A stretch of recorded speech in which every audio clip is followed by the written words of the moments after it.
अभी south Africa के tour पे गई थी पाकिस्तान की टीम, तो जो दूसरे टेस्ट में कॉर्बिन बॉश ने मार मार के पाकिस्तानी बॉलर्स की हालत ख़राब कर दी थी और फिर विकेट्स भी ली थी।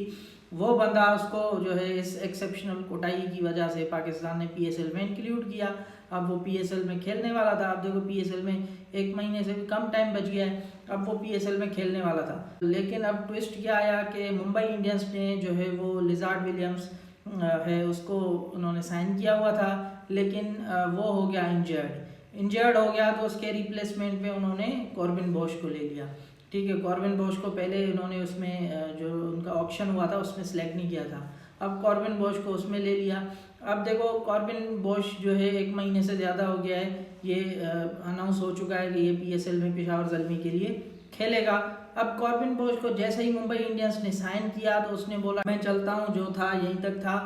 पीएसएल को उसने गुड बाय कह दिया और पीएसएल से विथड्रॉ कर लिया। अब वो जाएगा मुंबई इंडियंस में खेलने, क्योंकि भाई एक तो ऑब्वियस रीजंस, पैसा बहुत ज़्यादा देते हैं इंडिया वाले आईपीएल वाले।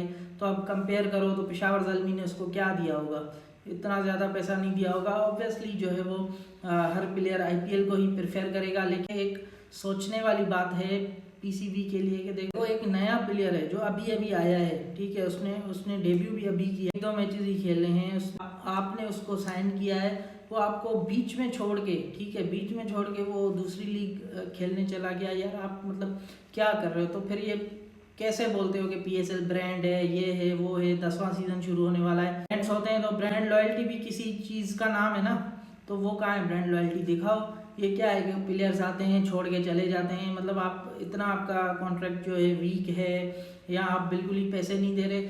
यार क्यों नहीं आप ऑप्शन वाले मॉडल में जाओ, पैसे बढ़ाओ, प्लेयर्स को पैसे दो तो आपके तरफ आएंगे ना वो, वरना तो ऐसे जिस प्लेयर को मौका मिलेगा वो जो है वो आईपीएल चला जाएगा। अब प्लेयर्स आ रहे हैं वो सारे वो हैं या तो वो रिटायर हो चुके हैं, मतलब रिटायर होने वाले हैं, अपने कैरियर के आखिरी स्टेज में हैं, या उनको आईपीएल टीम्स ने पिक नहीं किया। देखो Kane Williamson, David Warner, Kyle Jamieson, इन सब को आईपीएल ने पिक नहीं किया, इस वजह से ये आपके पास आ रहे हैं। अगर इनको आईपीएल वाले पिक कर लेते, चाहे फिर इनको बेंचेस पे बिठा देते कि भाई आप इधर बैठो, बेंच वार्म करो, आपका काम है पानी पिलाना, तो भी ये आईपीएल में जाना प्रेफर करते।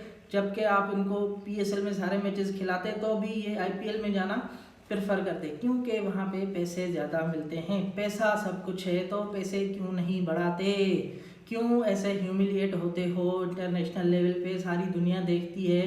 अब देखो क्या इज्जत रह गई पीसीबी की, एक नया प्लेयर जिसको आपने साइन किया, शायद कॉर्बिन बॉश का इसीलिए कंसीडर किया क्योंकि वो पीएसएल में सिलेक्ट हुआ था, तो उनको लगा होगा ना कि भाई इस बंदे में कुछ है, तो T20 किसी फ्रेंचाइज ने इसको सिलेक्ट किया है, इसको ख़रीदा है, तो क्यों ना हम इसको ख़रीदें। तो आप प्लेयर्स को लाइमलाइट भी देते हो, फिर वो आपको छोड़ के चले जाते हैं। तो PCB needs to reconsider their PSL strategy, वरना जो है यही हालात होंगे कि जो सारे जो बूढ़े रिटायर्ड, मतलब जो अपने आखिरी दिनों में होंगे वो आपके पास आएंगे, या तो ऐसे प्लेयर्स आएंगे जिनकी कोई वैल्यू नहीं होगी, मतलब वो कोई वैल्यू ऐड नहीं कर पा रहे होंगे अपनी T20 फ्रेंचाइजेस में, तो ये हो जाएगा, फिर पीएसएल ब्रांड तो बनेगा नहीं।